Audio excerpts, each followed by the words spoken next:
Hear me all right? Roll call. Play online.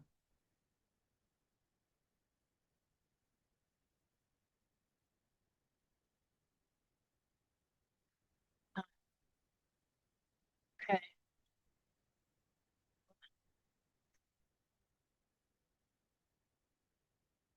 Sorry, Rick, I tend to forget that. Okay, roll call. Amy Wolf. Here. Donald. Here. Dice. Betty Harris Howard. Rick Dory. Present. Greg Stewart. Present. And Dwight Dowdy. I had to look.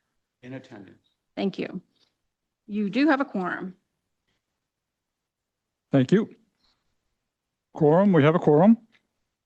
Any adjustments to the agenda? 27 minutes, you always are 1 minute, set of minutes behind now. And so those minutes were not ready for this evening, so I'll have them for your next meeting to review. Okay. So I just want to note that. And then also under unfinished business, B on the current agenda, I'd like to put that off to a future meeting and be able to update you under other business staff update. I've got 3 things that I want to go over with you. I can list them now, or we can just wait till that. Okay. Okay. So, yeah, if we could go on to the application and then other business, I'll share the new information with you. So let's move on to 5A. That's appropriate. 149 Main Street. Brandon, okay, whoever's presenting, microphone. Give us the update, please. Okay, And I'm sorry, but it was in the folder. Yes, Mr. Chairman, so you all have a manila folder, and that's all information that the applicant brought to go over with you during their presentation. so at the end of last week, or last planning board meeting, we had 4 items that we needed to resolve. The first was talking to a masonry contractor to have somebody look at the existing chimney that's out there. I'll just go through these first and then I'll tell you how we resolve them. We needed to get a letter or some sort of information from the property owner about having them be aware that some of their parking spaces will be allotted for the parking of the residents here. We also needed to contact MDOT about trying to resolve whether we needed a permit, how this was going to work with them, and try to get their concurrence that either we didn't need a permit or we would file a permit and do that. And lastly, I needed to talk with the town assessor about confirming, he and I had a conversation a while ago, confirming that we have enough property available to do this, just to meet the density standards. So those are the 4 items. We got 3 of them done. And the other one we made a valiant effort on. So going back to the top, talking to a masonry contractor, Brandon did reach out to a mason, Lance Robitaille. I'm not sure how he pronounces his name. That should be one of the information in your package. He took a look at it and gave an opinion of the condition of it, included several photos that are in your package. His conclusion was, upon examination of the overall condition appears to be good. The mortar seems to be very solid and not in disrepair. It all appears that there's been a continued upkeep over the years, as I couldn't see many spots that need to be repointed. He goes through and itemizes north, south, east, west of the thing. He does point out that the north face, about halfway up the stack, appears to have an area about 25 to 30 foot section that could use some repointing just to keep up with general upkeep and integrity of the chimney stack. The area in question is very minimal overall. The iron steel banding to keep the compression on the chimney and provide circumferential reinforcement also looks to be in good condition. The chimney is straight with no signs of bulges.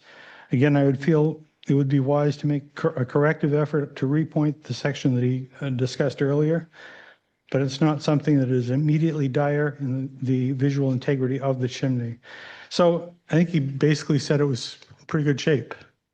So it like any property could stand to have maintenance, and that's something that I'm sure Mr. Green will look into and do as needed, just following through with this.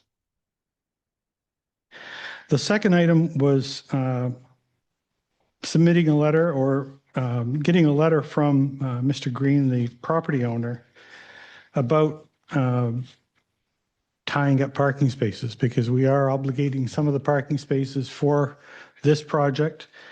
And he wrote back in an email. I don't know if you have photos of this or if you want me to. We all have it. Okay. So It's a funny colored one. I can pause and let you guys read that, or I could read it to you, or. I'm good. Okay. Don?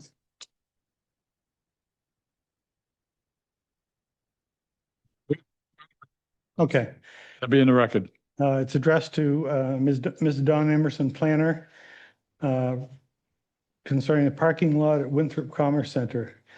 I am writing in response to a request from the planning board concerning the parking situation at my property at 149 Main Street, Carlton Apartments, 149 Main Street.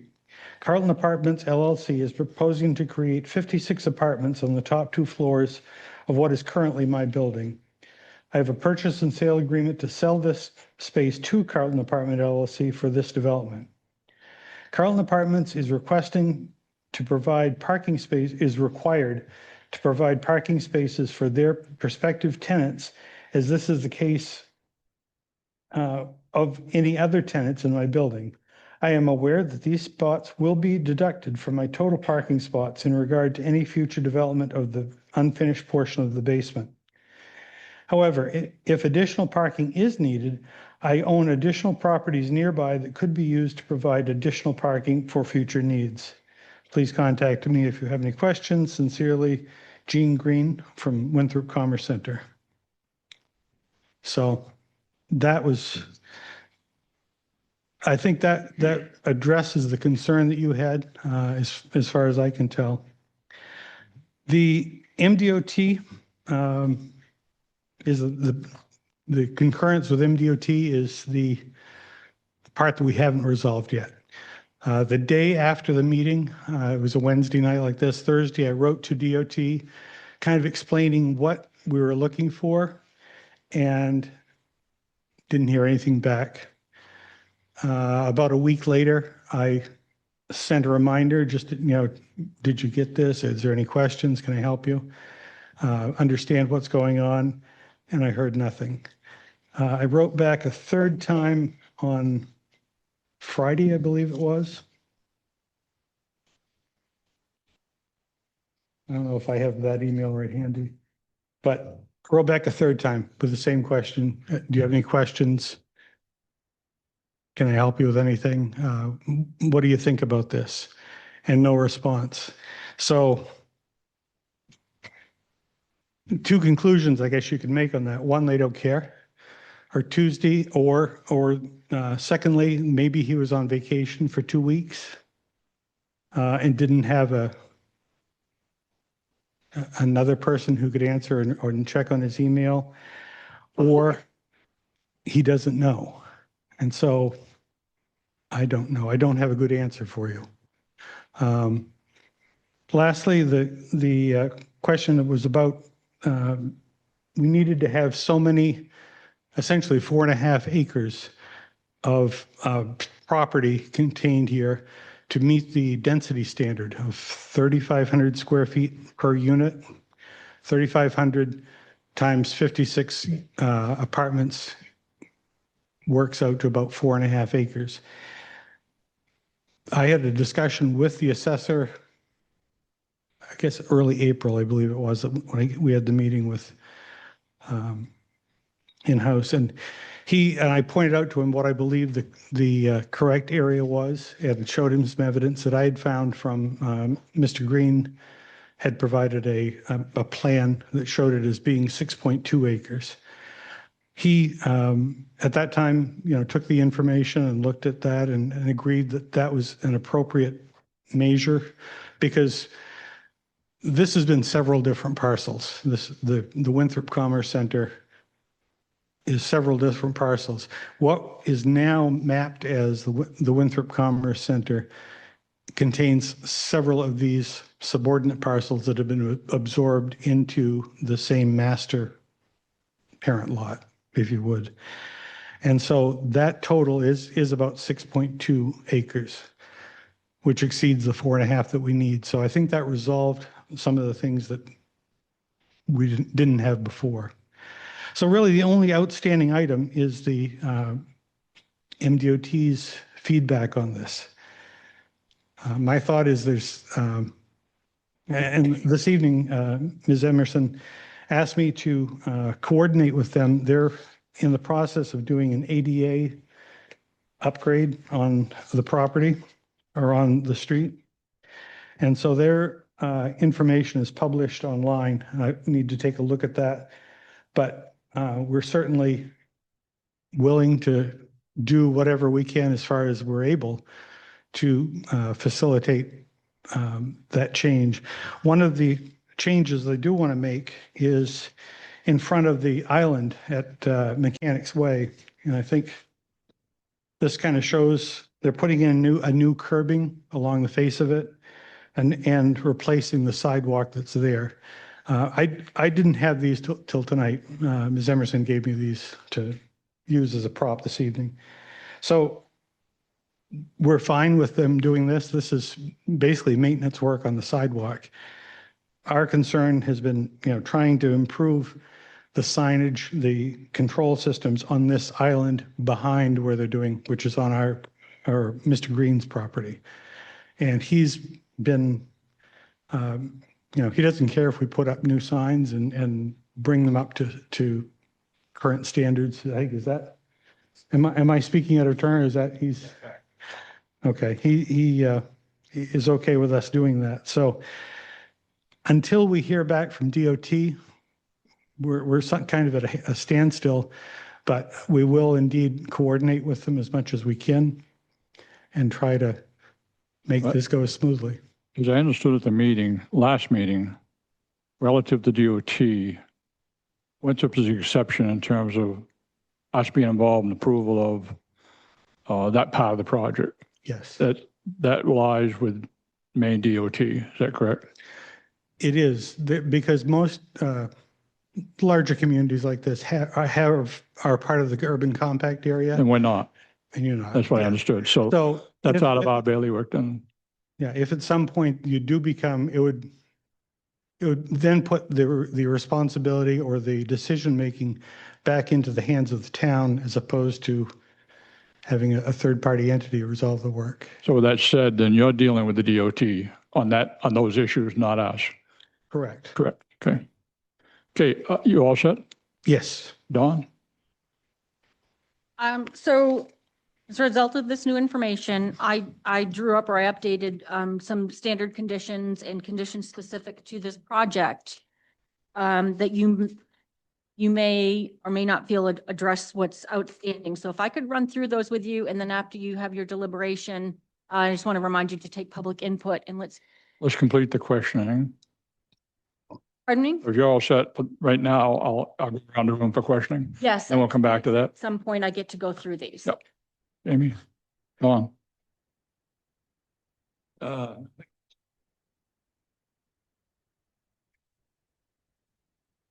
Like on the stack.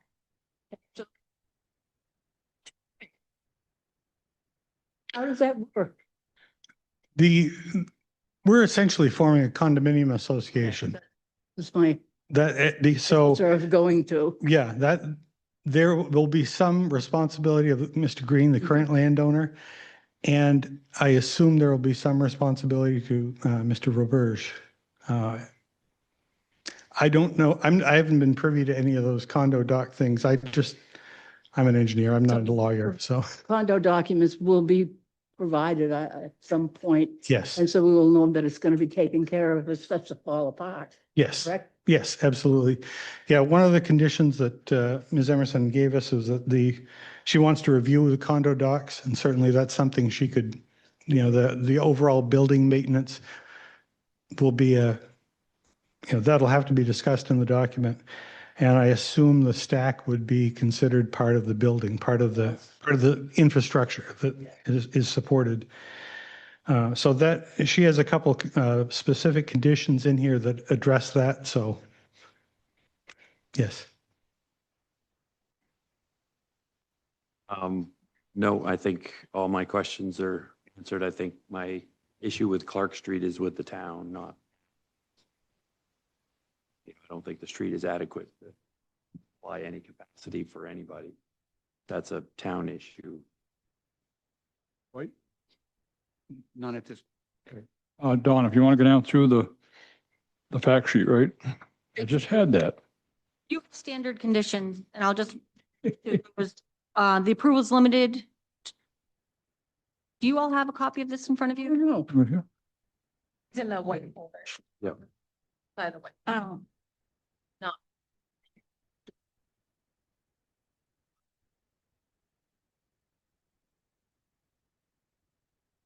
Head Don. Want to go down through that? So these are conditions that you generally. So you can have a seat for now, if you like.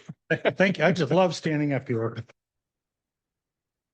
These are some conditions that you generally apply to all applications, and one is just basically saying that the approval is limited to the proposal as set forth in the application supporting documents, except as modified by specific conditions that you all adopt as part of any decision in granting a permit, and then any variations from that indicates that they would be subject to prior review and approval by the planning board. So you approve what they presented. If there's changes, they would come back to you.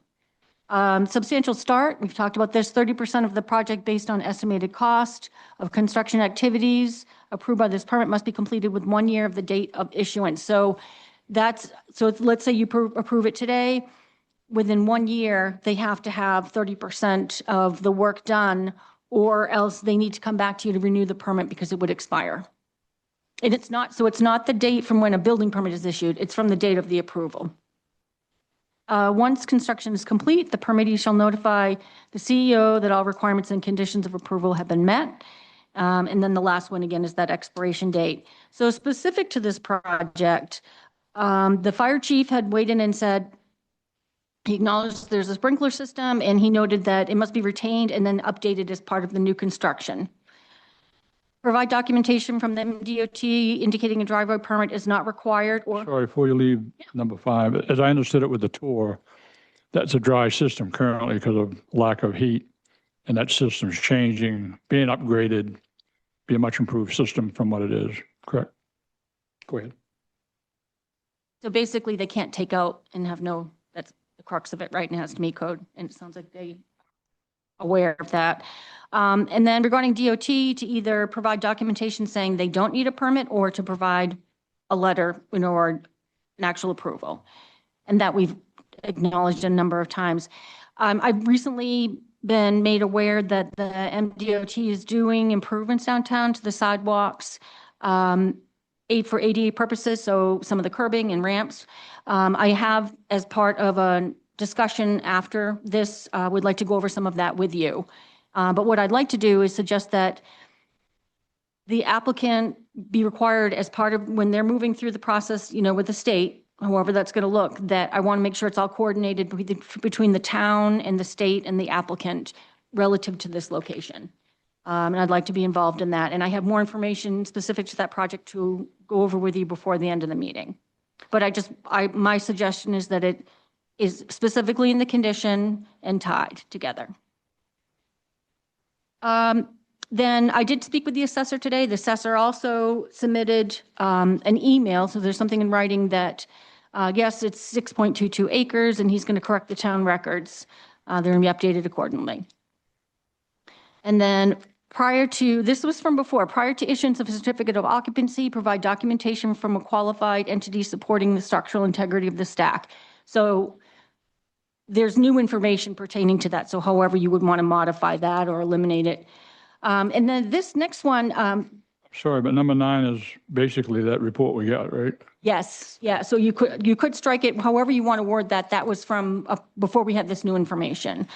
And then Rick, you had noted that with the information they submitted about the stack, a construction schedule, was it a? Yeah, number 10 would be provide a schedule of corrective action to that area in the north side that was brought up in the report. Basically, it's repointing. And so what we're looking for is a schedule for that being done. So there's not a endless date, that there's a time it's being done. That's what we're looking for, is a commitment on when that work would be done. And I'm not saying this year, that's up to you.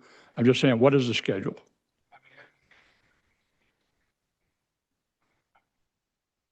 I'm sorry? Within 2 years? Yep. I would accept that. That's just me, but I mean, But- in the document, that's the only question I'd like to ask the applicant is in the document, it says, prior to issuing the certificate of occupancy, is 2 years enough time before you would get? I don't want to limit you. You can't have a certificate of occupancy until you have that chimney repointed. Is that 2-year timeframe meet your construction schedule? Okay, so Okay. if we left that in there, that would be a date, is that it would be a limiting factor for you to get the certificate of occupancy, and you'd be okay with that? Okay. Thank you. There was a suggested. And I thought condition, so you that could was good, because I said, I rewrote it, and that's what I thought would be reasonable, as long as the applicant understands that that's a limiting factor on getting the certificate of occupancy. Okay. So the 1-year expiration, to be clear, that piece wouldn't apply to the whole, hey, if they met the conditions, 30% complete within 1 year, that you would be granting 2 years. So, Well, they have to have the 30% start Yeah. in 1 year. They can go to Mark and ask for an extension on permit. There's no requirement for them to come back to us. So they can if ask. the for- 30% is If yes. the 30% is met in 1 year, they can ask for an extension, and they can get that from Mark without coming to us at all. The repointing would be 2 years. Yeah, and the repointing would be done, the repointing would be done before the certificate of occupancy, whether that's 2 years, 2.5 years, 1.5 years, whenever they're done. Tie it to that It's- certificate. I thought it was easier that way, because then there's no date. It's just, You okay with that? okay. Like the report said, That was his only recommendation, was that just for regular upkeep to do that. And if we're doing that in the next couple of years, it's probably going to be good for 10 plus. And I'm Years. recommending the schedule. I don't know what it is, but I'm hearing 2 years, but I'm recommending a schedule. So there's an end date to it. I just felt like maybe we wouldn't need to, I mean, if he's fine with it, he's fine with it. I was just gonna say, like, does he need a certificate of occupancy? Like, what if they get done earlier and they wanna, it's 1.5 years? Like, could we put like something like maybe say within 5 years or something? Because it doesn't sound so, Sound like we agreed on 2 years, so. I'm just saying, it didn't sound like an emergency situation. Any, Dawn? so, Okay, number 11. Aye. This is new information that I didn't go over previously, and the engineer referenced it a bit. So these 2 floors that are being purchased, they're going to be consist of rental units. They are being purchased as a condominium unit of the whole building. He's got these 2 floors, and then the rental units within, but it's still a condominium. So I'd like to see the declaration of condominium and the association documents, which is, you just went through this with the marina application. And then review that to make sure that, so we've got the letter from the owner about parking, but to make sure, and I don't know if it'd be limited common area, it would just be, however that's addressed in the association and declaration, that it's appropriate to these circumstances. So that they're assured to have those in perpetuity or until, they would come back for a change. And then to have a recorded copy of those documents submitted to the town, and then also digitally, hard copy and digitally. And that's it. That was my suggestion in terms of the parking, to be very clear on that. Okay, so far we have done the application complete. We voted on that last meeting. Okay. Anybody online? One person, Any input online? Hearing none. Anyone in the audience? Additional input? Questions? Okay. I'm going to entertain a motion, whatever the board desires. Greg? Do we need to wait for the DOT results or do we just make that I a would condition? make that provisional. That's my recommendation. Make it provision. Okay. That's up to you. Well, I am willing to make a motion. Hang on. My sheet's here. I'm going to make a motion. We heard from online, right? Yeah. So I'm going to make a motion that 149 Main Street, map 31, lot 23, Carlton Apartments LLC application be approved with the following conditions. The standard conditions that Dawn applied, all of the written conditions from number 5, we just read the sprinkler system. Number 6, the MDOT driveway permit is not required. Number 7, that they're going to coordinate with the ADA requirements with MDOT. Number 8, the updated application material and plan with the corrected land area be changed.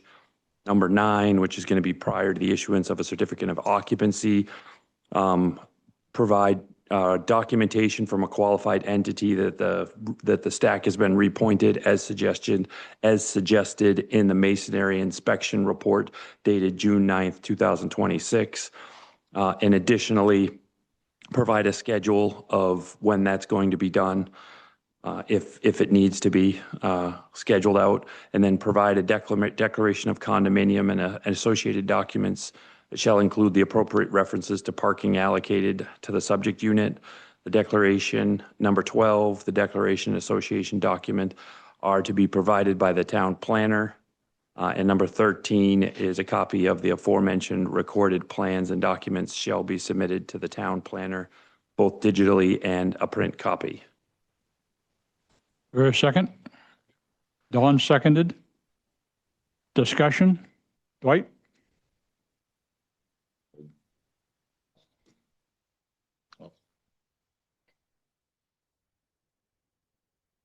I assume we have all the input we need. We're actually voting. All in favor? Opposed? The vote. You all understand all the expectations? Work with Dawn, please, and obviously Mark.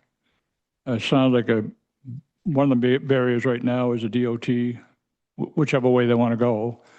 And then all the other expectations we set, and the repointing of the chimney and that schedule we talked about.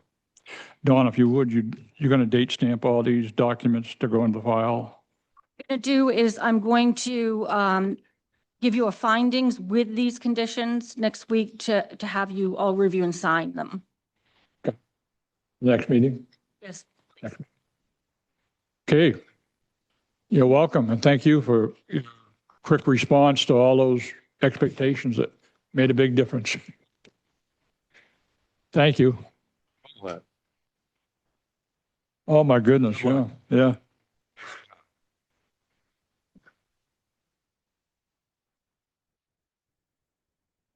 Y'all don't have to leave. Get out, change your mind. Yeah. Go get some supper. Oh, okay. All right, moving right along. This is the article, this is B, 5B, Article 3.11, Table 2, land use outside shoreland area, residential use, ground floor of buildings, da-da-da-da-da.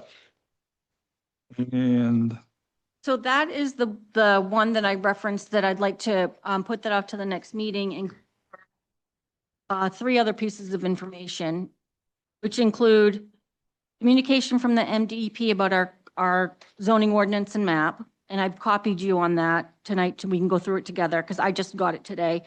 I have an interpretation from the attorney regarding accepting applications that have violations on the property.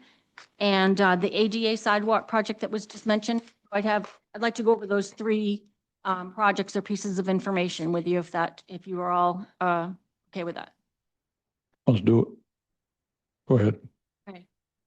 So the MDE approval, let me just take that out. Do you have the second location? He said two, and he only identified one. That was mapped Read this correctly. quick. Yeah. I haven't even read it yet. Oh, it is. So no, I don't, so this was the cover letter. So what happened was, we had a conversation within the last couple of weeks, Colin and I. And he was going over some things that he had noticed that we should change. And then I actually said, maybe we should throw these other things in too, like there is stream protection downtown, shoreline protection along the Mill River. It was in the table way in the past, and it isn't now, and couldn't figure out why. So he said, well, let's clean it up, add it back in, and, that'll be a condition of this.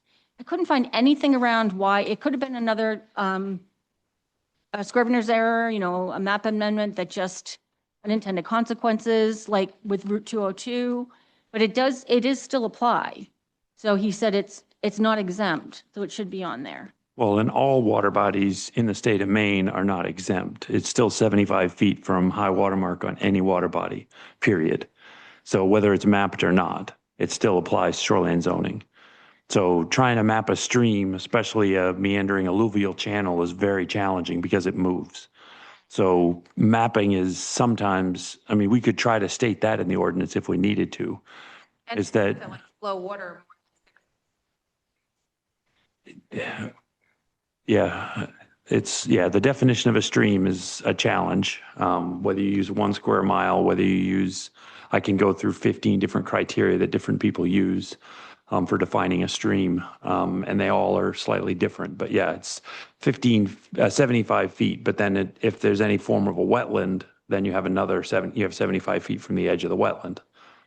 So, and nominal high water mark is very hard to determine.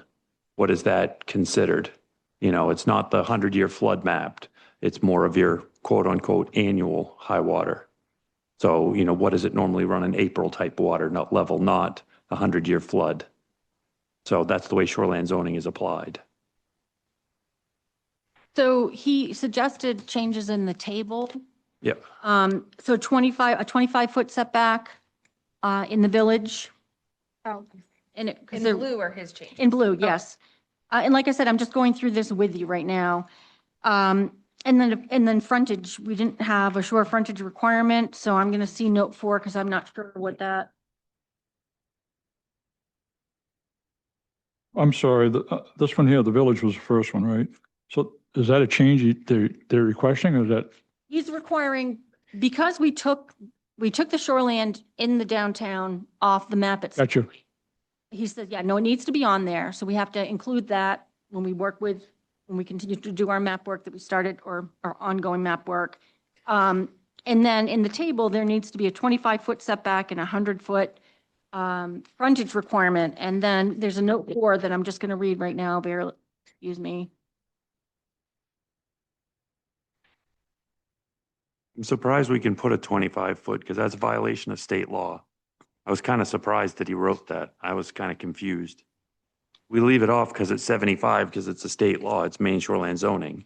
I don't know how we can go lower than that. So the state has different categories of within the shoreline zoning, and some of them are for more developed areas. And I believe, and I'll get more information for you, Greg. I understand grandfathered and say, yeah, if Not it's in the grandfathered. shoreline zone, but to actually allow somebody to build 25 feet away from the stream seems really weird. Because that's a violation of shoreline zoning, so I'm really kind of confused. you want to take that as a note and follow up with Yeah. Colin? Yep, so I'm not formally presenting this to you I just wanted to make you aware of it, review Okay. it, and then I'll come back with some amendments and Another question right there, should it be 75, not 25? That's a question you're asking. That's a question. Okay, what about the 50%? That's allowed. I mean, Okay. that's, All right, we added that non-vegetated column because it was unclear to people whether it was impervious area or non-vegetated. State shoreline zoning in 2008 changed in their language from impervious to non-vegetated. And we added that column just for clarification. The only question mark is at 25 versus 75. That's what they've stated, but I'll find out why and if it needs to be changed to 75. Well, what exemption he's using, it would be nice to know actually the legal statute that he's using to allow it to be less than 75. Yes. Because in shoreline zoning, I wasn't aware there was any exemption except grandfathered. Yeah, and he wasn't talking about grandfather in this And instance, that's so what I'm I'll saying. find out. That's new development that would be 25 feet away, and I wasn't aware you were allowed to do that in your state. Well, So I can't answer the question, but I will certainly, I Fine. hear it. I think. you ask it, Yeah. if you ask it, that's fine. Yeah, yep. Next, The column on road frontage, is that a public right of way? Or is that where are you at? it says minimum frontage, road, shore, and there's a whole column, for the road frontage, 150, 100, it goes down the column.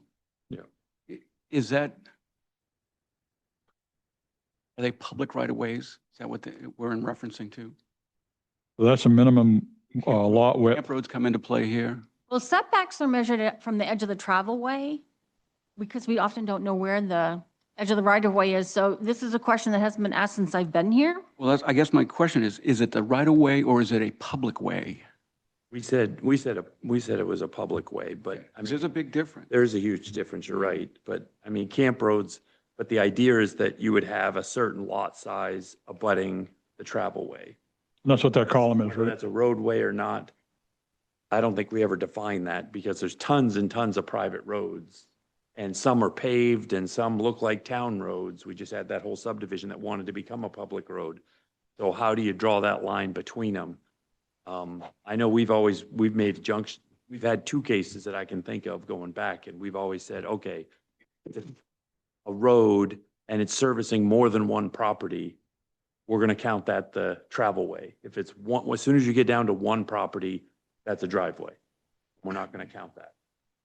So, but that would mean, yes, for camp roads, it would apply too. But I'm saying that's what we've done in the past. I'm not saying we have had like, oh, the second to last house and to deal with that issue. And these are again, new lots, not grandfathered lots. Just saying, my lot as an example, road ends at my house, Then you're, so it's only 25 feet. but you'd be the end of the road, which is a driveway. I don't have that, it's not 100 feet. Well, we have hundreds of lots in town that don't have that. These are grandfathered lots. This is if you were building a new lot. That- Yeah. Yep. And the new requirement in our ordinance is 50. Yeah. And that's a given. That's grandfather. But it's a grandfathered. It's, No, what I'm saying is,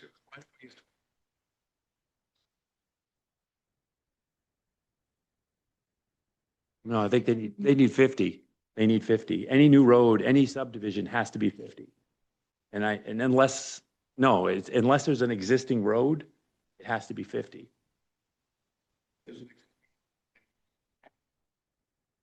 That would be something we'd have to look at. And if it's Yeah. 25 feet, And Good it could point. be widened, it depends, yeah. yeah, we may have to Like deal So as with. an example, if there's a lot beyond yours and the right of way went through your property, does it now have to be 50 feet instead of 25? And it's already 25? That's the question you're asking. According to our ordinance, it does. So we would have, in order to extend it, they'd have to buy more property. If they did one house. Yep. Yeah, if they did one house, they could get away with it.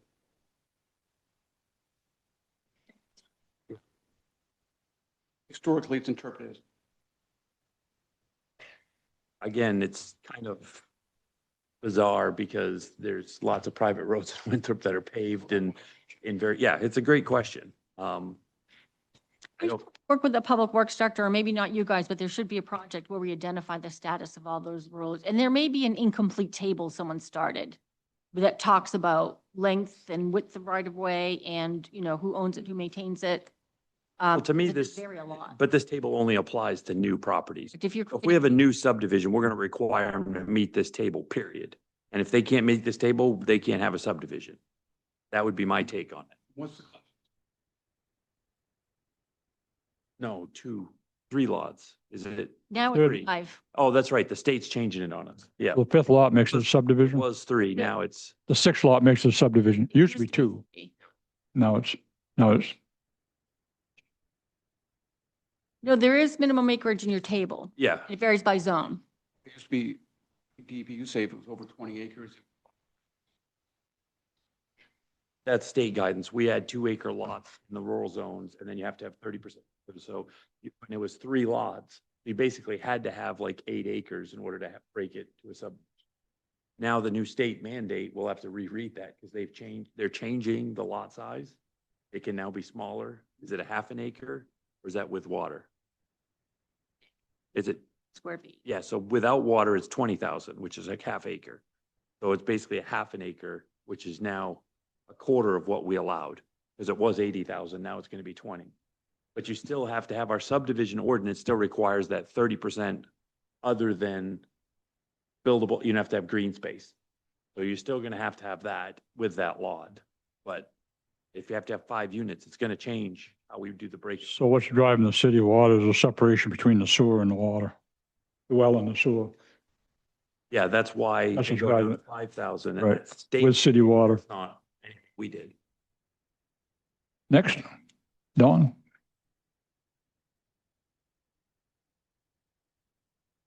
We over on D1, CD1.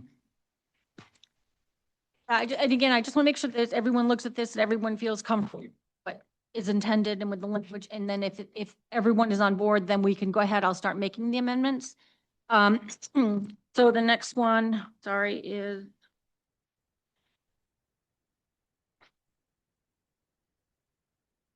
Article 4, D1, right? I'm sorry, it's under C that says highlighted bold. Okay. Am I in the right place? C, is that what you just said? Article 4 performance standards. Special Yes, activities. yep, yeah, and then talks about highlighted bold. Was when the It's exception, on, the pages aren't numbered, unfortunately. So it's on the back side of the table. Yep. So I'm just going to read through this.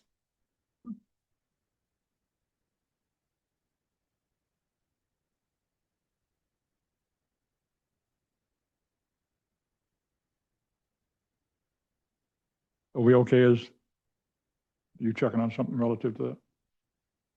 Yeah, I'm confused on, he changed the accessory dwelling unit. And the shoreline zoning, yeah. Greg's back on table 1. Table 1. Yeah, and actually, this is new information for me because I thought it was only the density that was required, the land area for an ADU in the shoreline, but no, he's saying all of the open space requirements apply.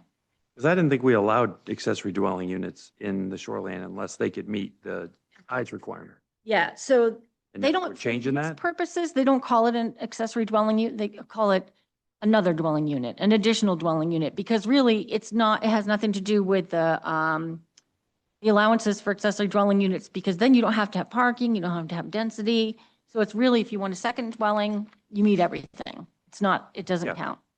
So he's clarifying here that I was not aware that the frontage and setbacks and all of that, they wanted to call out specifically that was all required to meet the shoreline requirements.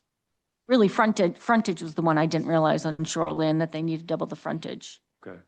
But it says for shoreland zone, it says that CEO needs to approve that. Why wouldn't that be planning board too? Well, they're changing some things that so the code enforcement officer can approve a multifamily building with 5 units in it now. It's not a subdivision and it does not go to the planning board. I understand that, but that's- this is in the shoreland zone, so why would it not come to us? Period. Why would it go straight to the CEO? Let me double check that's the intention. I mean, it could be that above we say small non-residential facility for education goes to the CEO, and then 1 and 2 family residents go to the CEO. I mean, we made that change, and we've talked about changing that back as a group, is that any development, any new building in the shoreline zone really should probably come to us, even if it's just a house. And if we changed it there, maybe that's why he just copied what we already had. Right now, mark anything beyond 100 feet. He can approve. Marketable, right? Right, because we changed that. I don't know if it was on purpose or accidental. I remember we had a discussion Remember, and I don't remember, I never remembered being like, yeah, we should make the CEO, and somehow it just landed on that. I recall that discussion. So when I came, you guys were reviewing fill associated with, and most of the state, it covers, so the CEO can issue a building permit and it incorporates, earthwork for the driveway and for the foundation. And it was being parsed out. So all of a sudden you were getting more applications because they were coming in as separate. Is that what you're referencing? Yeah, but this actually says, so I knew we were changing that for the fill, but I didn't realize that we were changing 11A, which is 1 and 2 family residential, including driveways, now go to the CEO in the shoreline zone. Yeah. I said, I would have thought that would have stayed planning board. And we could remove driveways and the fill, but not necessarily the building itself.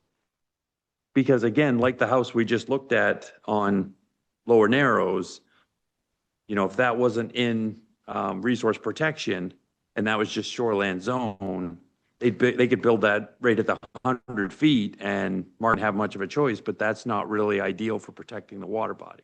This might be a good time for me to give you some other new information.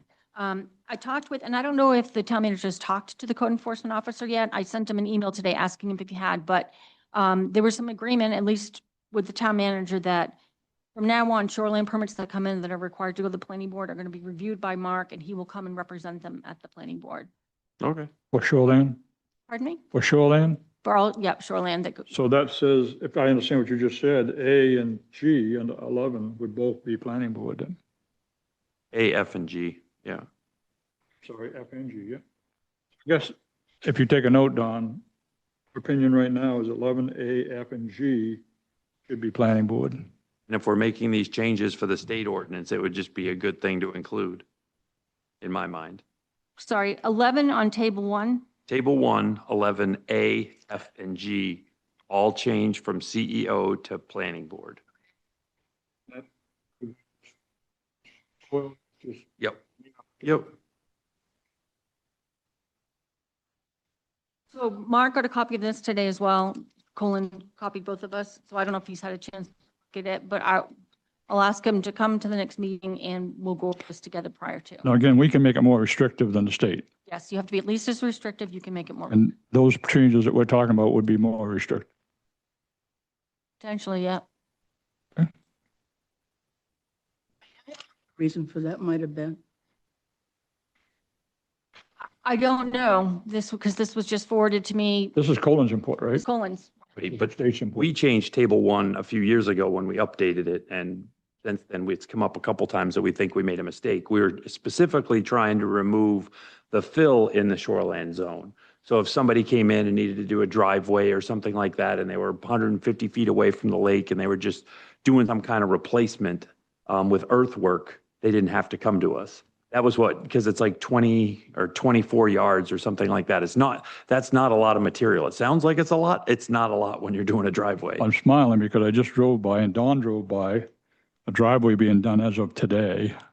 You go look at it, it's all dug up, the ditching's all done, wide open. If it rains tonight. You mean there's a wide end? It's bigger. Wide and bigger. You can't make it bigger. it's bigger and it's ditched. Well, If it rains tonight and tomorrow, there's gonna be a lot of it going down the ditch. they don't have silt fence up and erosion Nothing. control. Anything. Well, whoever's the builder, well, that's where I take a picture and I send it to DEP.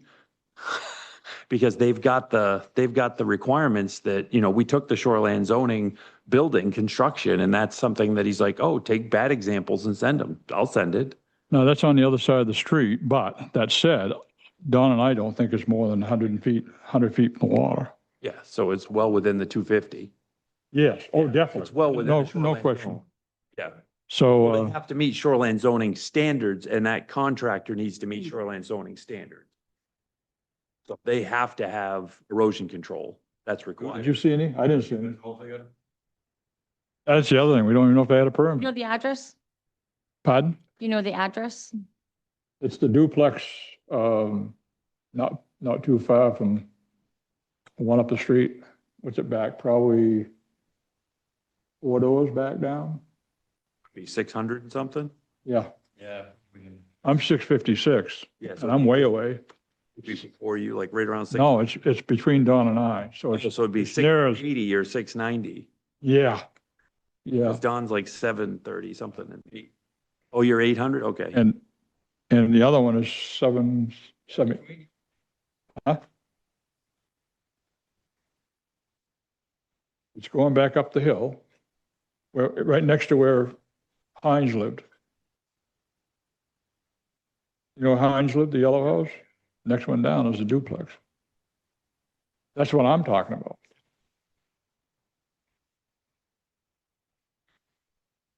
See what I can find out. So it's a. One up the road is 776. Drive. 4 or 5 doors up is 776. So this reminds me, we talked about standard conditions tonight. I'm sorry, Don. Talked about standard conditions a little bit tonight. One that has come up and it didn't go any further is site restorations. When you have shoreline permits, you may want to contemplate having site restoration security, because if there's a big storm and the site's wide open, which it shouldn't be, right? That's a violation and they should be penalized, but we don't want the water to be damaged. So that might be something for a future discussion, is that, should that be a standard condition in case we take some money up front and then it would be returned after the site is. I'd have to look again, but that drainage ditch comes down the driveway into the town road ditch. There's a culvert underneath the driveway. I didn't see any silt fence there. And then onto the road, across the road, yeah. Yep, okay. Go ahead, Don.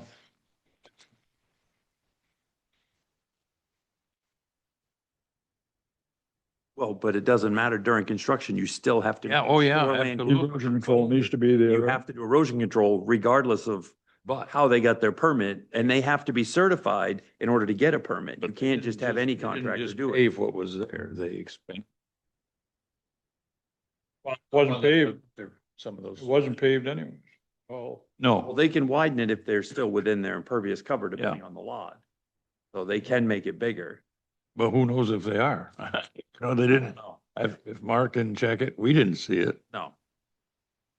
So this new way of handling shoreline permits will better able you to ask questions that I can't answer. Yeah. Right? And that person will have hand here the concerns and the conditions. We all set with table 1? Yeah. Table, Article 3 is zoning district 11. We're done with that one, right? That was the 25 was the question. Say that again? Now we're moving on to the C4, D1. Okay. That's where we're at. I'm at. Go ahead, Don. Yeah, this We got there one- and Greg took us back to the table. Sorry, I made you go backwards.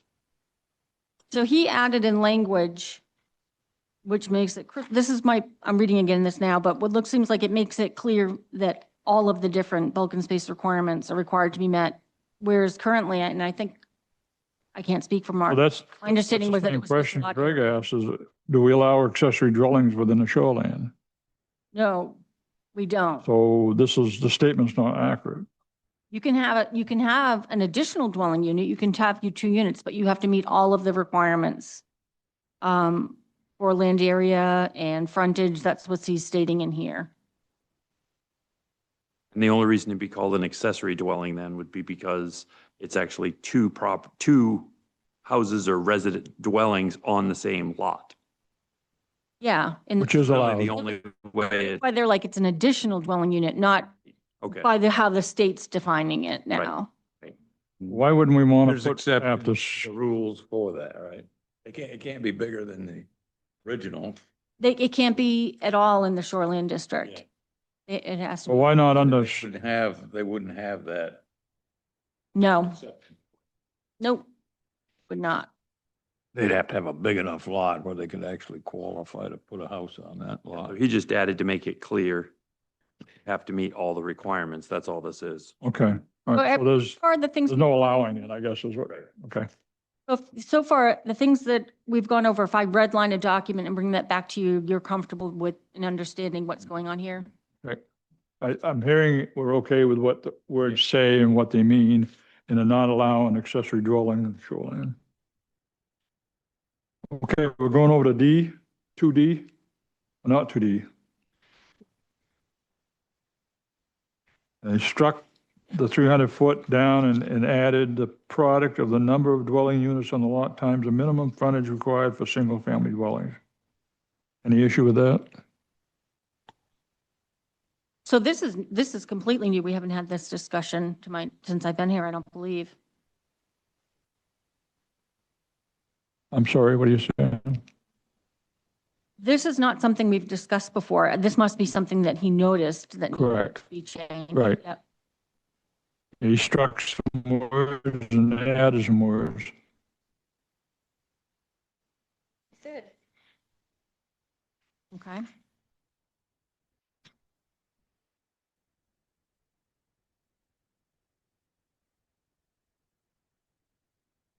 So I will mark up the ordinance in accordance. He's just saying you have to meet the minimum frontage requirement for every dwelling unit. Where we had a weird 300 plus 25 for each dwelling unit, so you could have a whole bunch of dwelling units on a smaller lot. It may have been changed in chapter 1000 and we just missed it because there were some things they've missed and we've missed. So this is just cleanup. I can't identify the 50 feet. Where's that coming from? That was already there. That's just the Okay. side lot. How's that different from the 20 foot we specified in the table?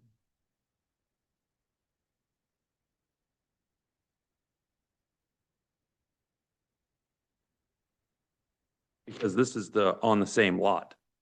So I think it'd be 25 on each lot. That's where you get 50. You have 25 and 25. No, that's 50 on each side. You're right. I don't know where it's coming from. But I will look at chapter 1000, see if I can. our old one was 40 feet. Now it's 20 feet. And Well, our side setbacks are only 10 feet. Yeah. I'm sorry, you're right. So it's only 10 and 10. Well, that's for single family. Is it for multifamily? Yes. Yeah, we changed that. Oh, yeah, you're right. on its Yep. own. Yep, you're right. 10 foot. So where's it contradicts what we already have in the table, I guess is what I'm trying to say. So there's a question there. And they didn't change that by the looks. No, I was gonna say, that's a different correction. Yeah. Yeah. That's our bad. Well, it's just like the table that the RPD didn't say 250 and that went by everyone through several reviews Again, and yeah. if it's just- written in the text, that's why you don't want it in two places. You want it in one place. Yeah. 'Cause when you write it in two places, that Right. happens. So you're gonna study that and clarify it? Because apparently that's an error in our I ordinance. don't ever remember, it was Never never seen a 50 50 feet. feet. That's a long ways. That's a long way. All right, I'm moving on to D4, Article 4, G as in George, A. Lot size shall not apply for a accessory dwelling unit when the accessory dwelling is located within the resource protection, Well, and the minimum lot size required by a single family dwelling.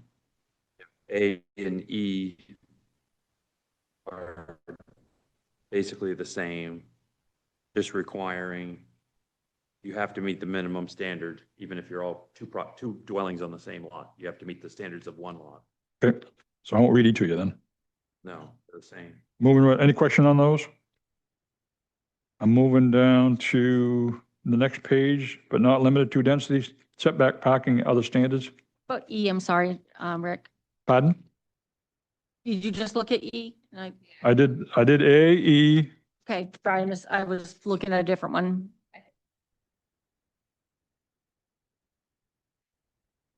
and then, Yeah. and then over the next page, it's the same statement. Oh, no, it's talking about different districts. Any problem with any of those three?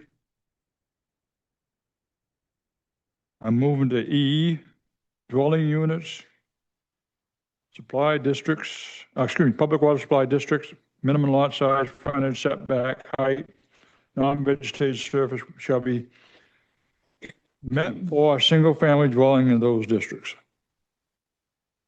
State. Then F says shoreland district. That's an area that's wrong, but he said in his other statement, there's two. That's where I was wondering where the other one was. Oh, that's, okay. He only highlighted the one. So I guess you got a question, where's the other one?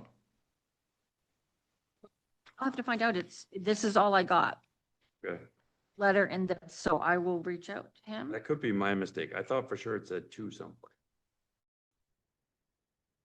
Or he said several, Okay. and they only listed one. And I was like, several doesn't mean one.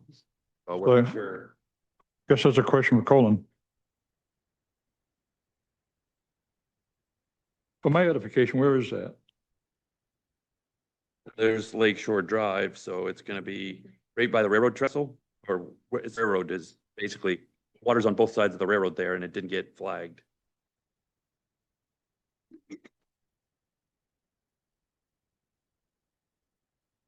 This is Cobussy.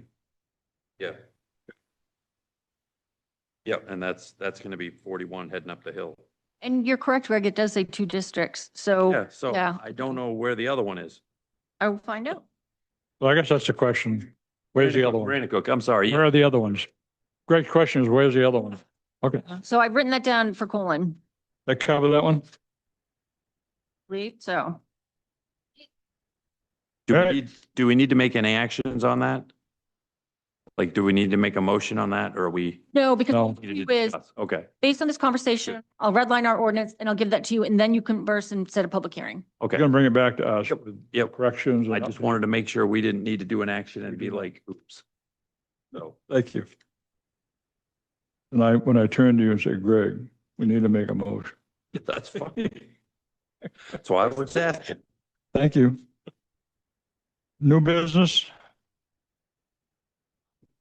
I have another old business.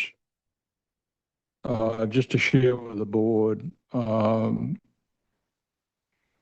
Blackberry Lane.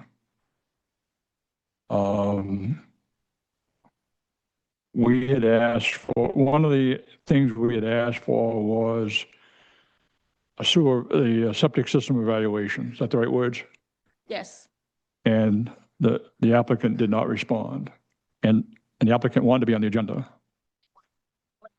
The Blackberry Lane, which is on Cobussy, right? All right, Cobussy. Off 135, right? Apologize, I can't remember which lake it is on right now. That's the one that they want to set back, turn around. Okay. We went and looked at it last fall, I think. Yeah. He had, And there was a drainage field right behind it. That's the Blackberry Lane. And we've been asking for some time about that evaluation. And the applicant wanted to come to the meeting without that. And so I made the decision not to hear him based on the fact we didn't have that.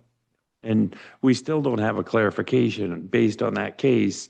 We asked Mark specifically because it does limit substantial improvement in a grandfathered lot. What is substantial improvement? Value of what the tax assessment of that structure is? What is the criteria? We don't want to be left out there hanging saying what's substantial improvement, and probably every one of us would say a different method to get there. So, tearing a building down and making a 4-story, all glass type building, I'm sure we'd all say, yeah, that's a substantial improvement. But if somebody just retros the building, what is that? So the next shoreline application that comes in, Mark will be here. So this one, when they come back, Okay. or in general, but clearly for that specific one, it'll be here. But that would be a good thing for us to kind of note, I think, is just know what are the rules when it comes to substantial improvement? That seems very subjective. And are there metrics? I'm sure there's metrics someplace that say what is substantial, just so we have something to go on. And I'm not going to argue whether it's the assessed value, the actual value, but it's not the land, it's the building, the structure itself value, and how much of that they're improving. Isn't there one where it's like 30% increase or 30%? Well, that's an I want expansion. to do that anyway, but This is taking a basically a camp on posts, tearing it down, putting a foundation and building a house. That's substantial improvement. You're not allowed to do that in a grandfathered structure based on main shoreline zoning. We're not allowing that because, there's space, unless it's a taking. That's where it's the whole weird, the site inspection. We said, yes, you can definitely move it back. The only thing limiting that would be a septic system. Our understanding was that the septic system was built in the 1960s. So considering the expected life of a septic system is 30 to 40 years, we're like, it's probably not a lot of value there. And you're going to be potentially expanding the size, and we don't have the plans. Does that meet the specifications? The design plan that we kind of saw had 3 bedrooms. Does that system meet the standards of a 3-bedroom? Is it still operational? Is that but again, we're not supposed to allow substantial improvements in the shoreline zone in something, I shouldn't say in the shoreline zone, that's within that 100-foot mark. Setback, right? And we've had people come in and we don't have a good number or metric to say what is substantial improvement. And the other thing we have in our ordinance, it requires us to review, folks are going to put that apply, we're required to move it back as much as possible, including the 100-foot setback. And it's rare that we have an example that there isn't something limiting it to do that, either a right of way or a road or a back line. One case it was a lot that ended up getting cut down. But anyways, this one here is, I think my first case that I've seen could be moved back to 100 foot. Very easily, yeah. And the applicant is using the septic system as the barrier for moving it back. And so I guess what I was trying to share with you,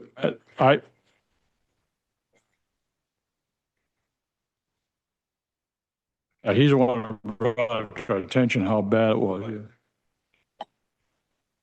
Right.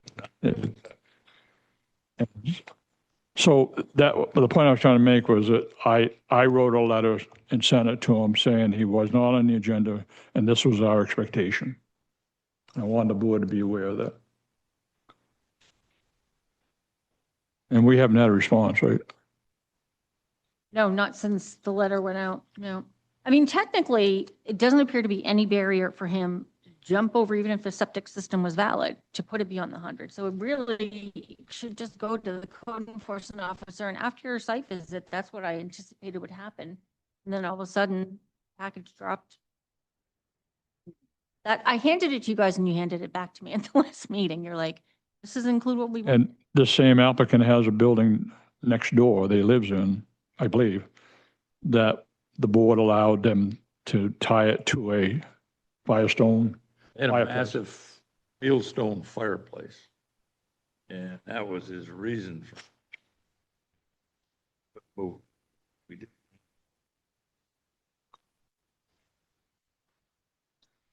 I didn't see it when we were out there, but I wasn't. So anyway, I just wanted the board to be, Site visited. so I just wanted the board to be aware that I sent that document out and asked for that report. Suspect they will not try to come back without that, or they will just go to Mark for a permit. Right. So I denied him the agenda, being on the agenda. Go ahead, new business. Okay, so what I've got here is 2 emails from Phil, the Saucier, who's the attorney. And I'd like to hand these out and get them back if I could. I have files of legal opinions, in my office, and they're being scanned and saved digitally as well. But it does say confidential. Usually if it's a memo for the planning board, it's addressed to the planning board. This was email correspondence between he and I. So I thought that I'll pass it out and go over it with you and then collect it again, just to be safe. I mean, about it, I just all of a sudden couldn't really remember what the potential downside was in terms of appeal. Provisional subject to revision. So it can be public record, but it's a draft product, not a final, and you can't cite it. Yeah. That gives you the ability to provide it, but just have it say it's not the final decision. It's just information at this point. Let's go through it, and if you guys feel like that matches, then you could just hold on to it. So basically, I asked him, Don and all of you had been saying, well, can we see applications that have violations? And generally, the answer is if there's a violation, you can't deny acceptance to the planning board unless it's in the shoreland. So if you're reviewing shoreland applications, and there's violations, you can review that as part of, and I'll let you read it, it's not the second interpretation. You can potentially review it as part of the application and review it and say, come up with the accommodations to correct the violation. But if they have a plumbing violation, you can't not accept the application, potentially in the shoreline zone. So I'm going to read these again myself, if you want to just go through these and see if there's any questions that I'll follow up on. You want that back? That was what I was kind of trying to determine if I needed to collect it back. You see the comp, you see, it? Yeah. Oh. Speed reader. But what I read was confidential notice, this message is intended only for the person whom addressed in the text. We actually notify us, so it sounds to me like we don't get to keep a copy. So if you wanted something addressed to you, then I can do that. I want to share the information with you, but I guess, yeah. Sense to me, but Pardon me? it's kind of common sense to me, but yes. Well, the first response was, no, you have to accept it. Yeah. And no, so the shoreland, when it comes in and there's violations, you can review that as part of the application. Unless it's a sewer permit, unless there's a sewer violation. Side at the top. Oh. Relates to a more specific criteria such as a sanitary sewer, if there's a malfunctioning septic or an application for an expansion of existing building. So Saying in this addendum, but if it's really.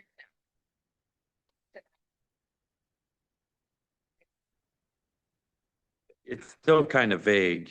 It kind of leaves it open to interpretation in my mind when I read it, is that even in the shoreland, it's almost impossible to deny them to come to the board. That's basically what it says. Well, you can deny if they don't have complete information.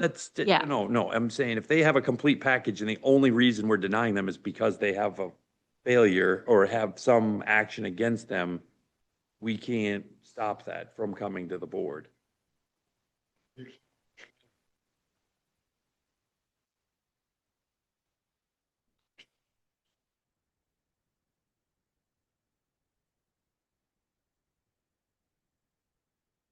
I don't think it's clear either.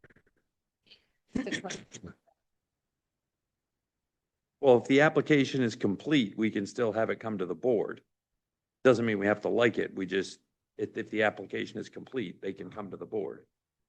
Well, I mean, this is a good example to discuss. It was previously for that assessment. Yeah, and they came to the board after the site visit and we told them that. Yeah. Correct.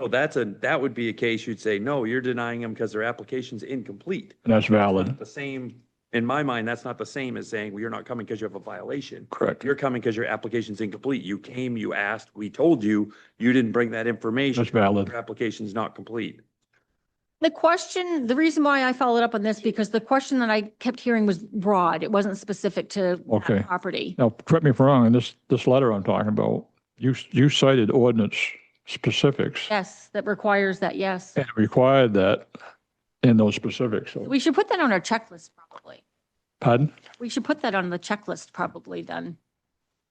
Yes, Yeah, yes. I'll get it in writing and then you can, I mean, we're pretty consistent about not refusing an application. This one here is where we were scheduling an update and we had that expectation that hadn't been met. yes. And he kept arguing, well, everything on the checklist is in there, but that's not. But he came to the board and we gave him that as a requirement that we were expecting. So that's It's valid. valid. Yeah. So I do have something related to this. I'm not sure if this is the right time to bring it Yeah. up. So we've had, as far as I can remember, at least 3 different site visits where we cited a violation. And it's technically public record. And how and should we submit that to the code department rather than just one of us sending an email or saying something? We had the second one we did down by the golf course. where they had a basically makeshift marina with no permit that we knew of. And then the third one we just saw on, when we looked on Lower Narrows, and the neighbor had that massive walkway kind of staircase going down to the water that looked brand new, and we never saw it. We've seen several, so. Well, that's, yeah, the tent, well, this was right next door to Boot Cove Road. So this was both those houses, the tent platform itself, out them, and there's three of us standing there. Does that now, do we have to make that public record? Do we need to submit that as a visual violation in an official capacity as the planning board? Yeah. Probably would be a good idea through the iWork system online, violations can be reported by anyone. I get that, but Yeah, I'm but saying, I'm wondering could if- we, just because it's a public meeting, would that be a more correct process? Because we did a site visit, there was several of us that noted a violation, or we brought it up in a meeting with an address. Should we then put that violation out as a planning board rather than put it out as individuals? I'm thinking that, and through the iWork system as the planning board, I'm thinking would probably be, Okay. because that system tracks everything, and then you can find all the steps as to how it was followed up and Well, inspections. that's where I feel like, it's public record. The Yep. information that happens during those site visits is public information. The public's invited.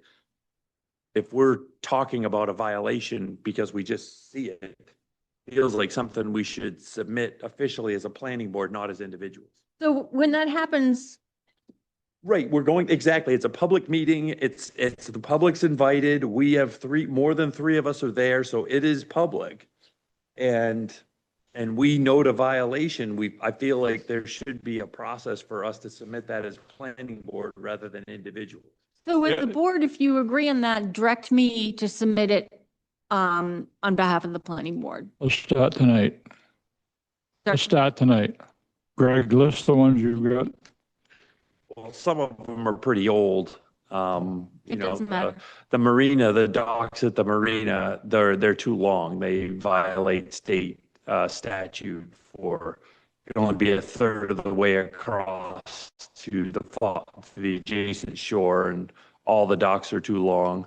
And then we had the second one, which was near the Right next to Pepin's. yeah, it was Pepin. Yeah, it was Yeah. Pepin's property, and there was clearly a marina there that was not permitted, or at least none of us knew that was permitted as a marina. So It's the Country checking, Club yeah, Marina. I don't know whose it was. That's the but Augusta Country Club it's- Marina. It's a marina that really wasn't meeting all of the standards. And what about the second marina in front of the condos?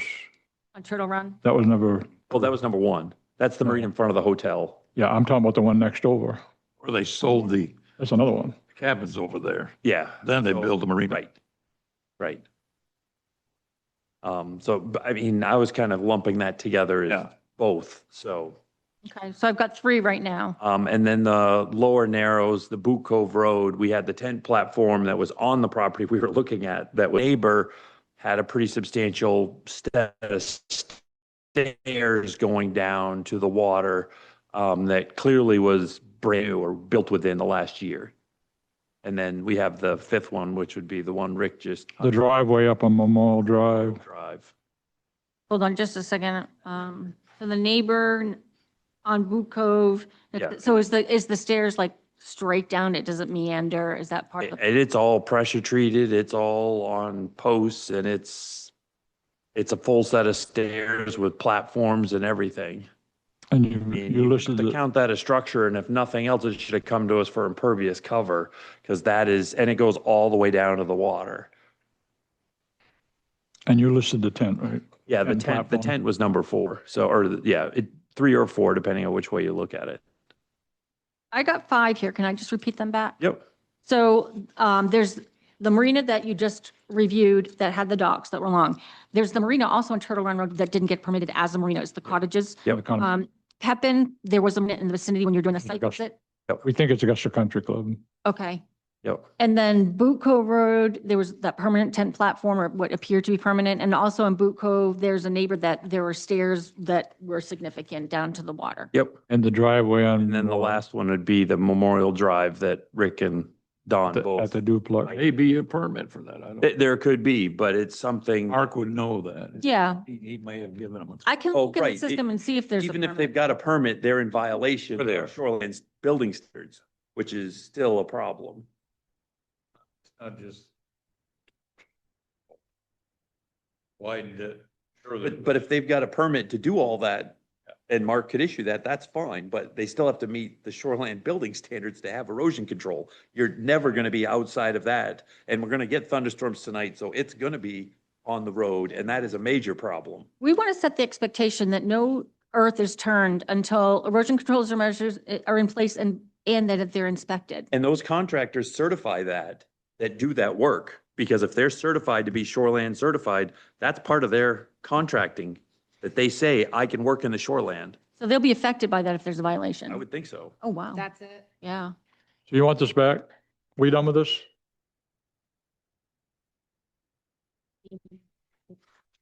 Used to.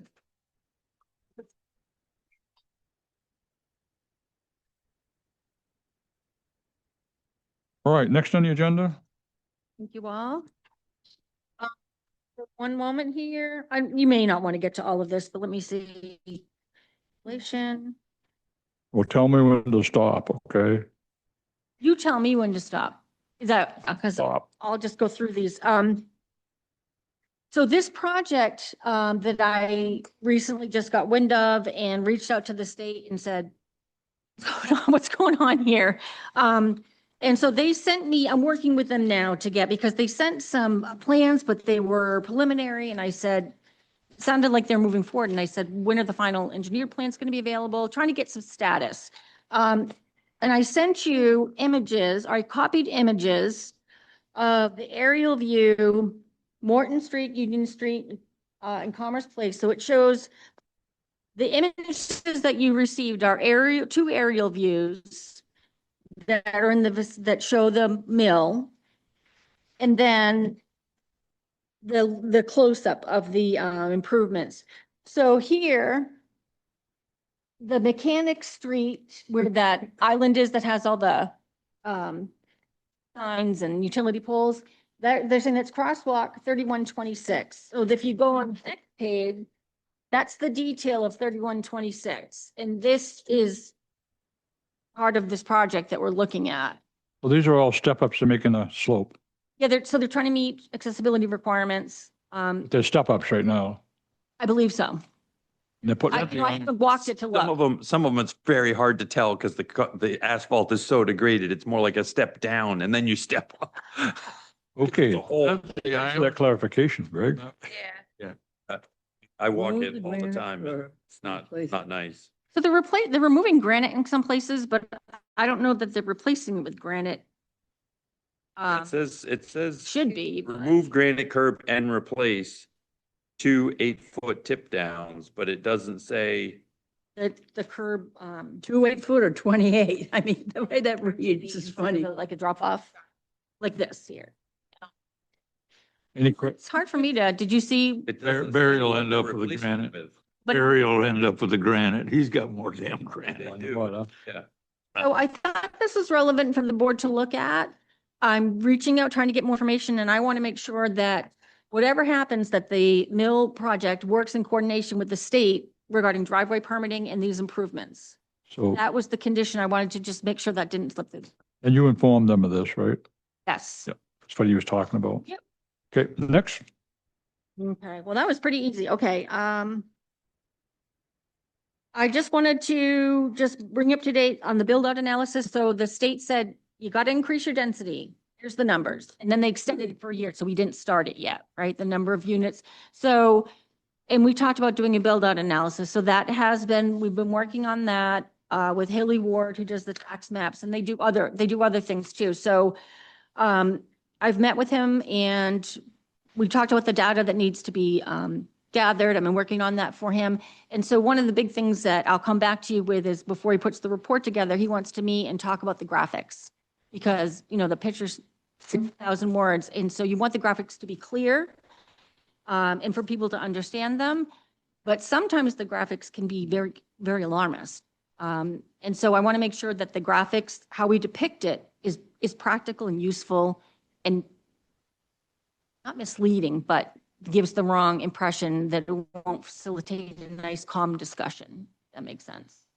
I could make that interpretation on my own, but you guys know the community better. So I would like to weigh in with you on that if you feel comfortable. What graphics are they asking specifically to generate? We had all different kinds. And of course, there's tables and bar graphs, and then there's actually overlays on the plans. There were ones that I hadn't seen before. And it's very helpful. So when I think I'm meeting with him next Wednesday, so I'll have some options, and I just want to float them by you and say, and have you see if like, yeah, this makes sense, let's pursue this, or Giving us heads up, you're going to share that the next like to, meeting. yeah. Okay. And if you feel like, yeah, we don't need to see it, then I won't. Okay, next, Okay. where are we at with Main Street? The Main Street Group? The residents versus business. Oh, so I wanted to create the map and. Oh, we haven't got that, okay. Go Yeah. ahead. Next. So I've got all the parcels on it because we were going to notice The them. the only reason I brought it up is we got a bunch of stuff somewhere in the near future going to the council. Mhm. And that was the one we put aside and just trying to put as much as we can on that agenda and get it approved. But It do would you have be- any date yet It would be on? nice to look at yes. Anthony gave a date. Solar ordinance is July 6th. Okay. Yeah. The Monday. I'm planning to. That's the goal Be there. So on my notes. maybe the shoreland stuff and the first floor commercial can go together. Because, I mean, it's not a heavy lift for the shoreland stuff because he's provided the text. Right. We I might be can able just to, finish the other piece. might be able to do that, change the Main Street for that meeting. But Anthony, he moved the solar to there because we didn't meet the deadline. What's the deadline to get this to So, public? well, we still have to notice. Six, I these thought are not- was adding to the moratorium. Oh, no, that's not what I thought. was- They're not just doing the moratorium. They wanted the actual updated ordinance on the 6th. All the pieces that you guys, Is the sixth. those other. Okay. pieces. Yeah. So they've moved on from the moratorium change to accepting, reviewing our changes, Correct. July 6th, 6 o'clock. Okay. Thank you very much. Was my I understanding. didn't know that. Now, how'd you know that? And I didn't know that. Anthony sent me an email saying, can I make it? And I said to him, we want to make sure Greg's there. So that's why he did that. Right. And I said, yeah. So I was assuming that they were talking about Did he copy changes to you? the ordinance, not a moratorium extension. must have 'cause that copied would- me I don't then. need to be there for. Okay. I'll have to go look. He may- I probably missed it. Thank you. So next discussions, looking at Collins, changes that we have to make, and including the change to the table regarding first floor commercial. What I really wanted was the list of property owners in the map. Because we have to notice those two pieces for public hearing before we can send it to the council. Do which one? So you won't have any businesses downtown. If you allow residential on the first floor, it become a residential area. And then it wouldn't be a vibrant downtown with cafes and, Okay, so you're saying like, Grandfathered. no, make them change it to, no. okay. It's That's not what a I dumb was question. We're going to We- discuss that Yeah, at we length. had the next meeting. discussion. We're going to discuss that at length the next meeting. Yeah, because we had the discussion about that. We want to make sure that actually residents, actually to stay a residents that are already there. Yeah, we give them, Go ahead, Don. okay. Move up.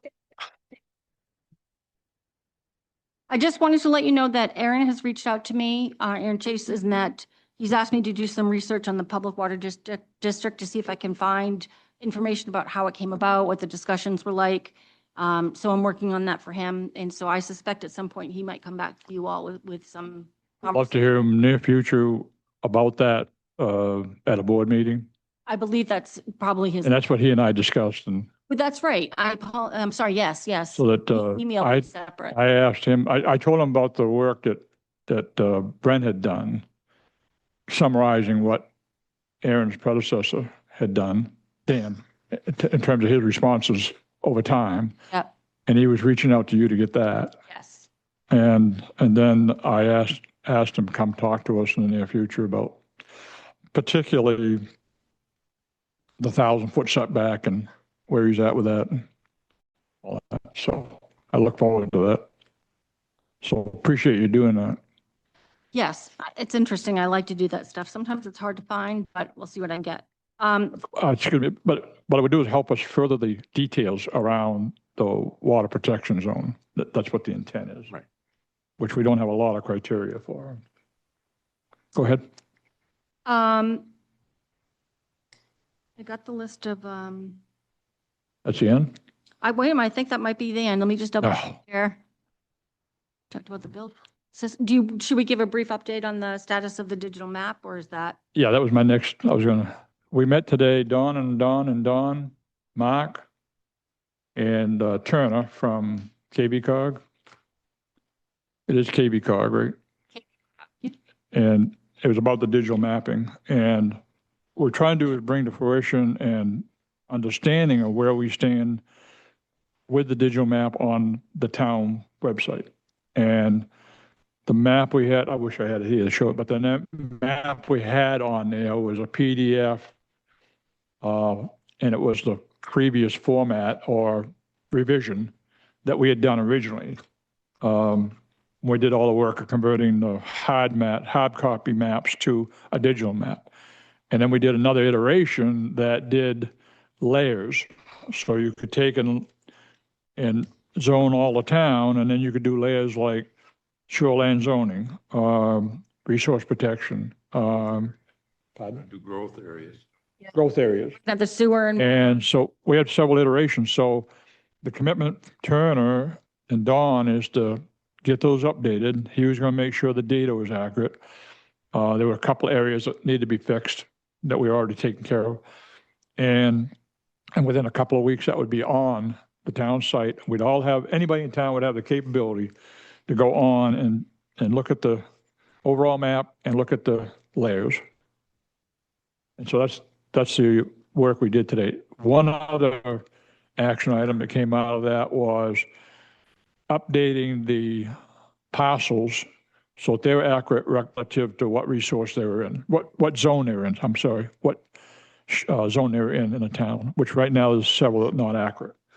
And so Turner's going to update that, get it to the right parties. There's two more parties involved to get it to where it's visible online. And so that's another action item. Did I miss one?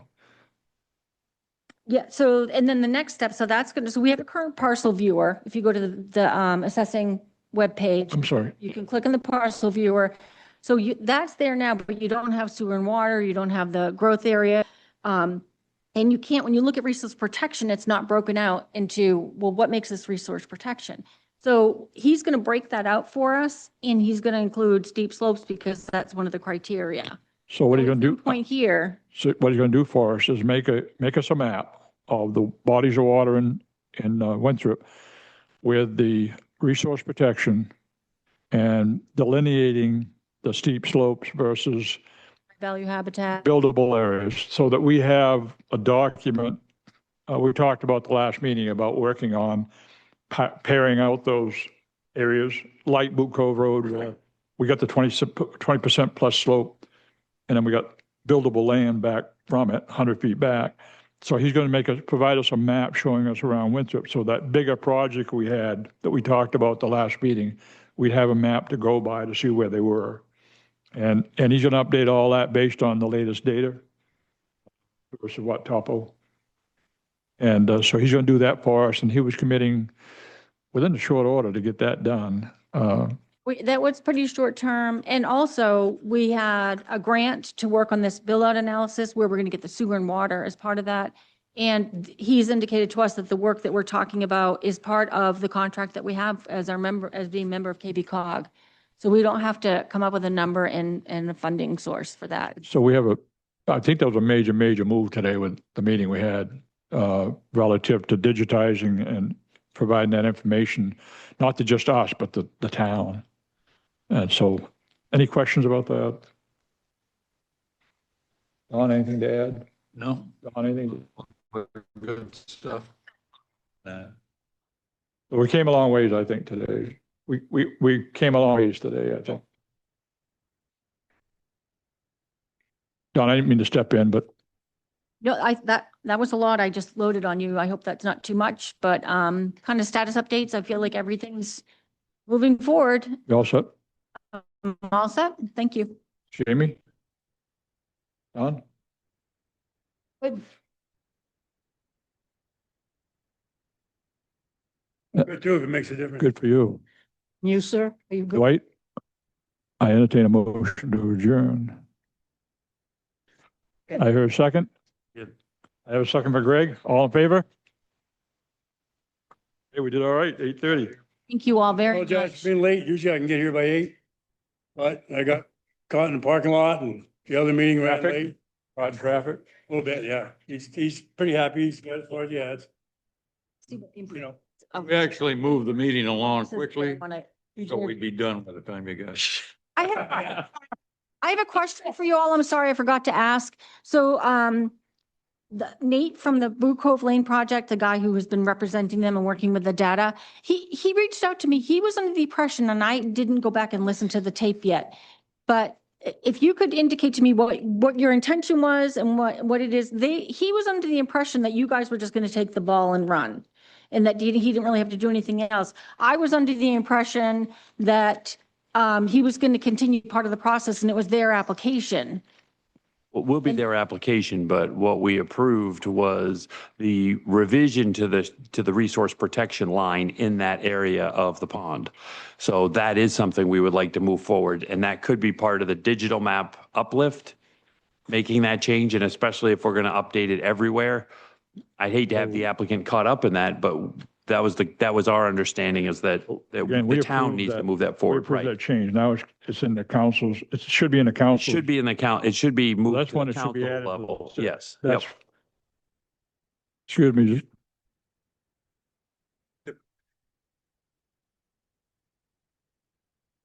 No, they didn't get the approval. didn't get the approval. We can't, based on the existing map, we cannot approve that project because he's in resource protection.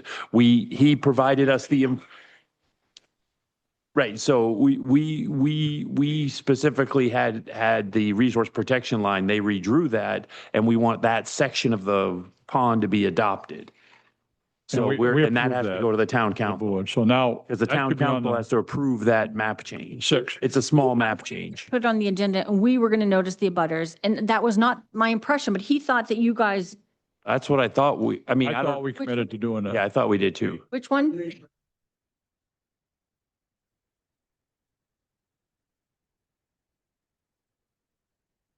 We made it on that strip of slope, and the thought was, as we do the map update, is really we wanted to do the entire town of Winthrop, because all of the resource protection is wrong because it was done on topo.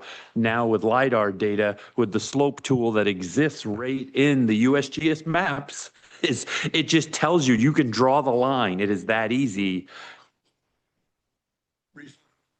The slope greater than 20%, and there's an absolute break point, so you literally have to follow the line and make a new revision. It's And very the- easy to do. And the board, the plan, Well, that would be a separate, if it's in the public water supply, that was going to be separate. And if it's in the shoreline zone, that's separate. But resource protection was due to the slope, that can be refined. so let me, And in the entire town is what we were proposing, the entire town be fixed. They fixed this one little section, and we said that seemed reasonable, it's right. Why do we need to go back and revisit it? We don't. We're just saying approve it right now so that, and then now we're doing the digital map uplift that the KV cog is going to do the entire town. That's awesome, because that's what we want. That's So- really what we want, but you don't want to hold the applicant up if this is going to take a year to get done. You know. let me summarize where we're at with Boot Cove Road. As Greg said, the board approved changing that, delineating the resource protection versus shoreline zoning. We did that the last meeting, and we did it for that, lack of a better word, that set of lots Yep. in Boot Cove, in the Boot Cove, that are aligned with the lot that we've been dealing with. And the expectation was we move that forward. Now we approved it. We need to move that forward to the council for approval. So So me that should be double check. on July 6th as well. I'm going to double check and see if we need to notice that, or if it was already, I need to double check procedurally about noticing. So it will either be on for you to decide on moving to the council, or it will be noticed for a public hearing, and I'll let you know how that, For them, yeah. well, we've done our piece, right?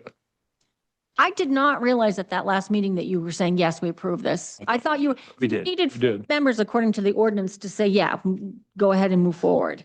And we voted unanimously on it. So, And we had 4 people. We only had 4. So okay, so I misunderstood what was it that you were, okay.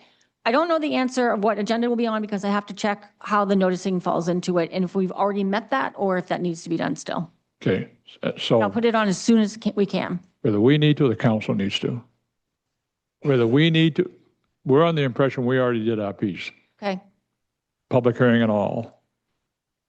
That, if, maybe, yes, okay.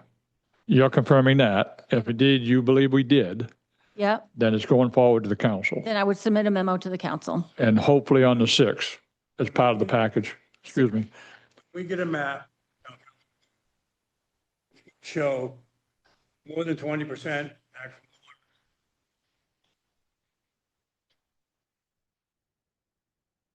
shoreline zoning. Yep.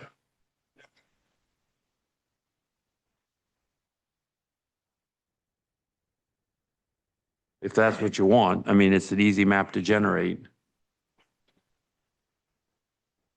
Greg, is that something you can do to make sure it doesn't? Well, I could, if I can get the digital copy, it's easy. Following, If I Do you can have get the the digital digital copy? copy of our draft maps, it'd be easy to add that line to it. What? Yeah, if Andy thinks the council's gonna want all 3 lines, the only line we were proposing 2 of them. changing was For the one lot. resource protection. No, it was the whole side on that resource protection line. There was about 6 or 7 lots that were impacted by this line. that's where, and so you're proposing all of those be changed. Yes, But what line are you talking about? resource protection line, the zone, where the zone, They only provided on their one lot? no, they provided 6 or 7 lots. That's the map. Okay, so I'm not sure still what the question is. What we gonna have, Doesn't say I copy. would think. Oh, I get it. Council would like to see the other layer, Yeah.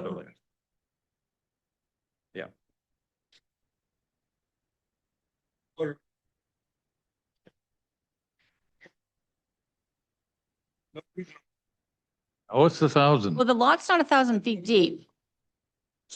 Public water supply. Oh, So Yeah. so here's the thing is, we have this entity that will do it for us as part of our dues in keeping with that timeline. But if we want to do it sooner, it's something that you can do. I don't have that ability. Generate a map for them? Yeah. Sure. Okay, I just need a copy of the digital zoning map. okay. Of this. Well, I can, You're talking about that's easy. are you talking about like the GIS layers Yeah. or? Yeah, okay. What type of file is that you're looking for, Greg? Okay, So And the parcel viewer, yeah. Well, but it's, Well, right now, it's but only, it's- it's only affecting that cove is the only thing that they've, yeah. It's only that little cove, yeah, Yeah. yeah, That, most probably. yeah. This. Work we did today with the digital map was Turner's going to provide us a map, went through it, bodies of water, all the resource protection. And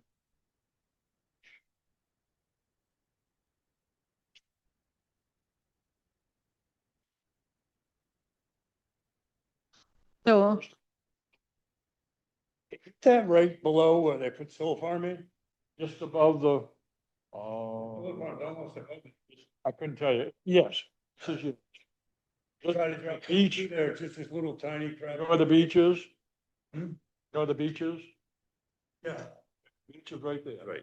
It's going to back up the hill from the beach headed toward, Narrow Pond Road. Lakeview Cemetery. Yeah. Now, what I don't understand is the 1,000. Greg has done the work. Now, Lower Narrows captured as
What, like within 2 months?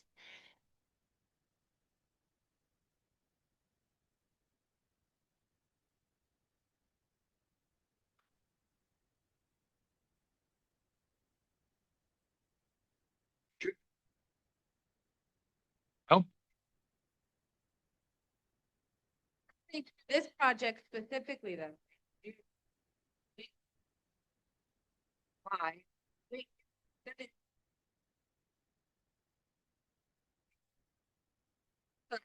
Skip this then, I think.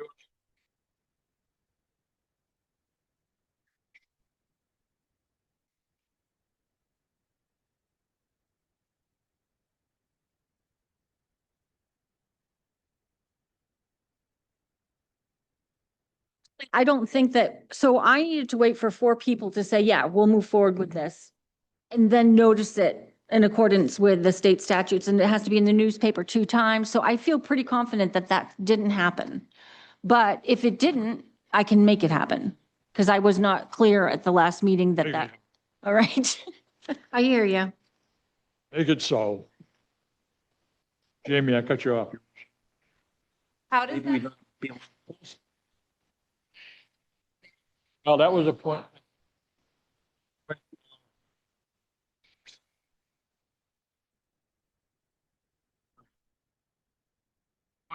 Yeah. I zone. Tonight, just now, we said, For it, exactly. That's what we're looking for, is that it's not going, it's Right, gonna it's be not- okay, it's not gonna be open Yes. within. we think we approved it last week. Ron saying that. So- The whole thing slope so we're not gonna do anything, Built there. look at it until all of. in any of shoreland zones. Now, Then you're out. that we also did, and you asked this question before, we didn't answer it. We also said, what we also said was, There's a little. expectation, Goes from the pond. on their part, Stream. was to go forward with plot That's plan. what stream protection. Now, Right, but. So, but you then doing well. What they do about the 1,000 foot, you know. the topography and location of It's the building, stream that goes from upper to lower. power line that goes through there, Yeah, that's stream. all those things I just mentioned are in their bid. We set the expectation that they would bring this forward. Once, all went appropriate.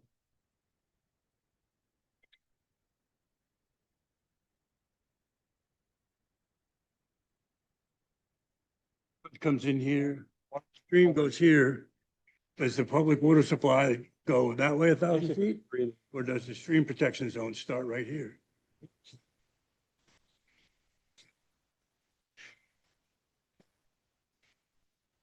definitely, Put that on your list. We got it on the list. He gave it a lot of extra. I was out there.